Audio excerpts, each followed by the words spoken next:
Good morning students. आज हम जो अपना टॉपिक केमिकल काइनेटिक्स जिसके हम एक्सरसाइज के क्वेश्चंस को सोल्व कर रहे थे उसी को कंटिन्यू रखेंगे।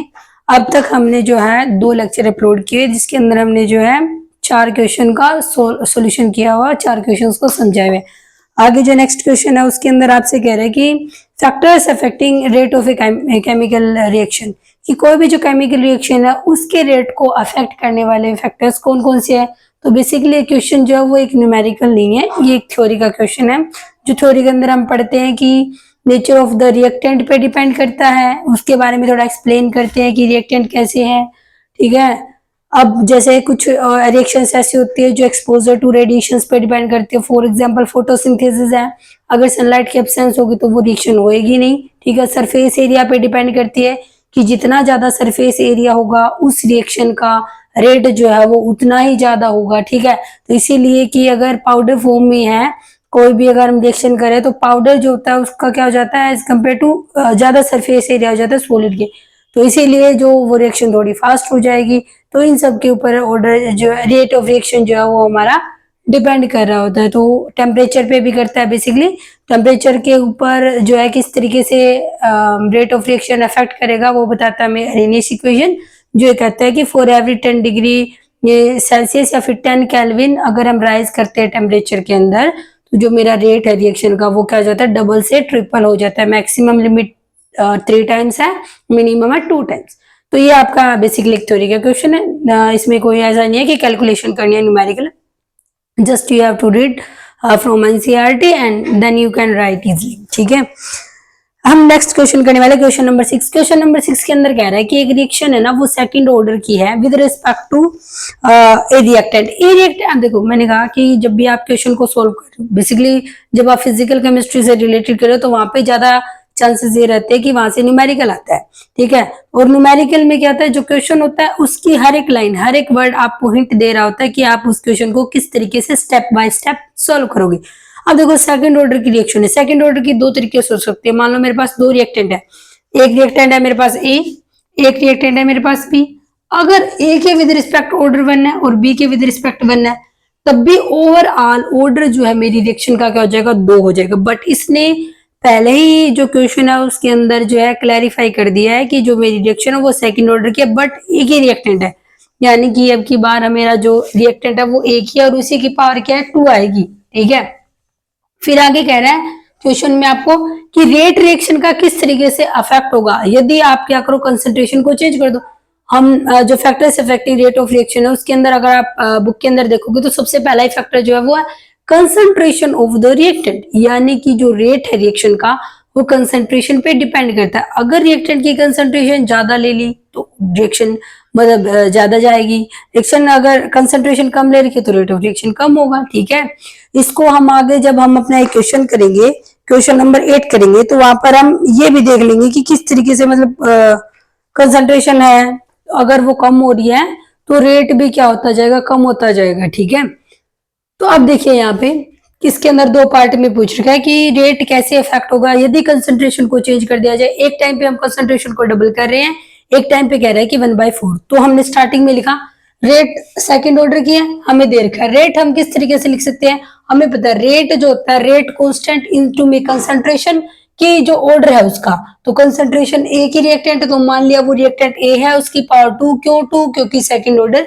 रिएक्शन है। तो हमने मान लिया इनिशियल कंसंट्रेशन हमने ले रखी है ए, जो कंसंट्रेशन ऑफ ए है दैट इज अ स्मॉल ए, तो के ए स्क्वायर ये मेरा रेट हो गया। अब हम इसके अंदर चेंजेस करने वाले हैं क्या, कि अगर मैंने कर दिया किसको कंसंट्रेशन को डबल, तो यहाँ पे लिख दिया if concentration of A double का मतलब जो पहले ए थी अब कितनी हो जाएगी, 2a हो जाएगी।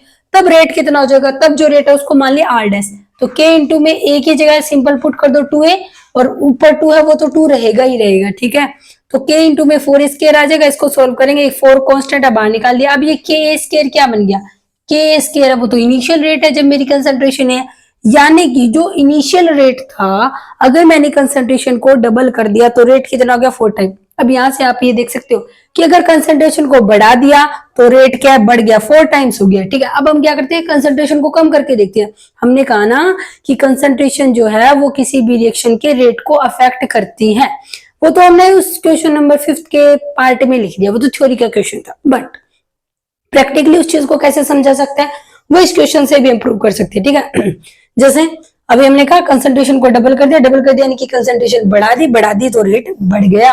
अब हम क्या करते हैं, रिड्यूस का मतलब क्या, कम करे, कैसे, हाफ करे। अभी जितनी भी थी, जैसे मान लो 100 होगी तो 50 कर दिया, 50 थी 25 यानी कि क्या कर रहे हैं हम, कंसंट्रेशन को कम कर रहे हैं।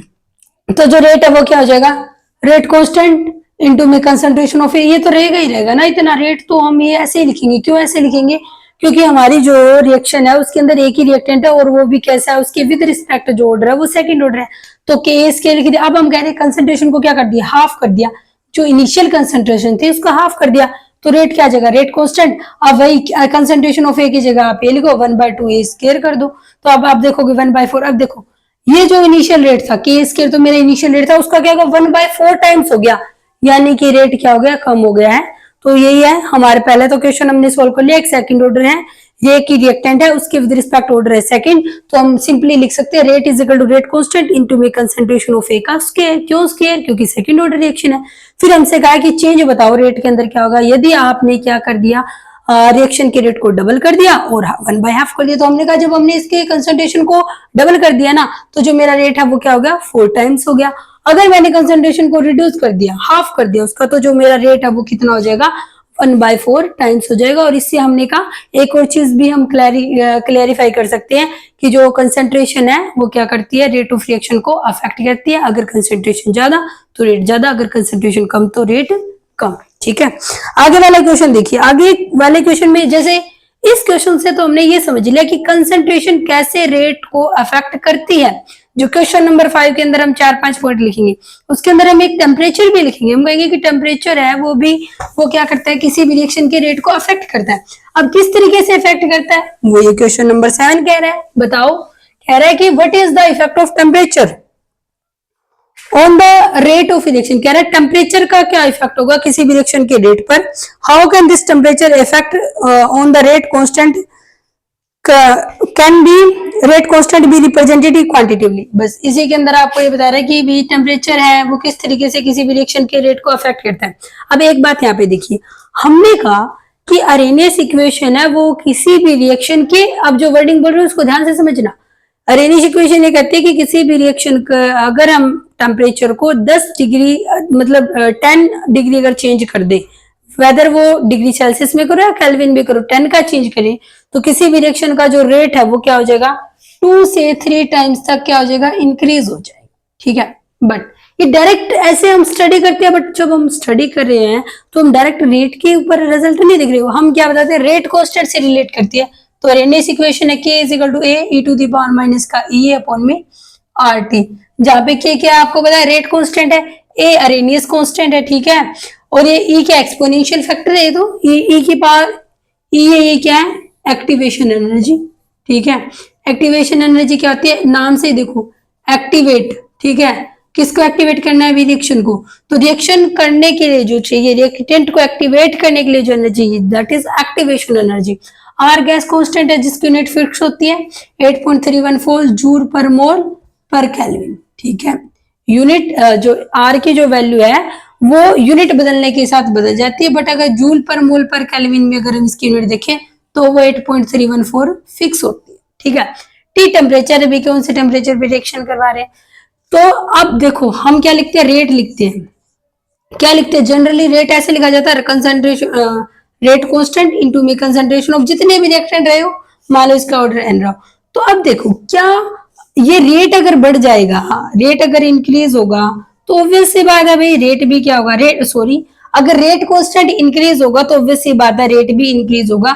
तो अरेनियस इक्वेशन जो वो डायरेक्ट रेट के ऊपर काम ना करके रेट कांस्टेंट पे काम कर रही है, जो ये कह रही है कि आप अगर 10 डिग्री सेल्सियस या केल्विन टेम्परेचर में इंक्रीज कर दोगे तो जो रेट कांस्टेंट है वो 2 से 3 गुना हो जाएगा। तो ऑब्वियस सी बात है अगर ये 2 या 3 टाइम्स हो गया तो रेट भी क्या हो जाएगा, क्योंकि इसके ऊपर तो डिपेंड ही कर रहा है ना, रेट जो है रेट कांस्टेंट पे तो डिपेंड ही कर रहा है, ठीक है।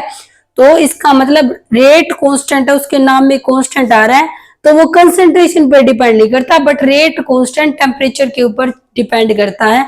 अगर मान लो आप एक रिएक्शन करवा रहे हो 298 केल्विन के ऊपर, ठीक है, एक आपने करवा ली मान लो 300 केल्विन पे, तो इस जो ये तो केल्विन है, ठीक है, कभी रेट कांस्टेंट और केल्विन में कंफ्यूज हो जाओ।